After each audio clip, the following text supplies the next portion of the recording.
Nitong Marso, halos umapaw ang City Camp Lagun bunsod ng lakas ng ulan at ng mga basurang nakaharang sa daluyan.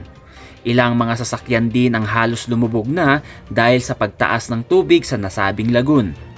Upang hindi na maulit ang dilubyong dala ng pag-apaw ng City Camp Lagun, kaliwat kanang plugging at cleaning operations na ang ikinasa upang masigurong tuloy-tuloy ang daloy ng tubig sakaling bumuhos ang ulan dito sa Baguio.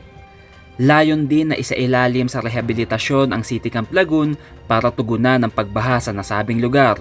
Well, we have a 50 million rehabilitation ng Lagun area na yon, particularly to address yung flooding.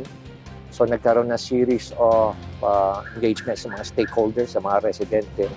Pinapakita namin sa kanila yung plano. Palalaki natin yung drainage system doon. Tapos magkakaroon tayo ng several levels ng layers ng metal screen para talagang hindi lahat diretso kaagad dun sa main tunnel natin. Kokonekta rin ng lungsod sa mga eksperto upang masigurong pulido ang magiging rehabilitasyon ng Lagun area.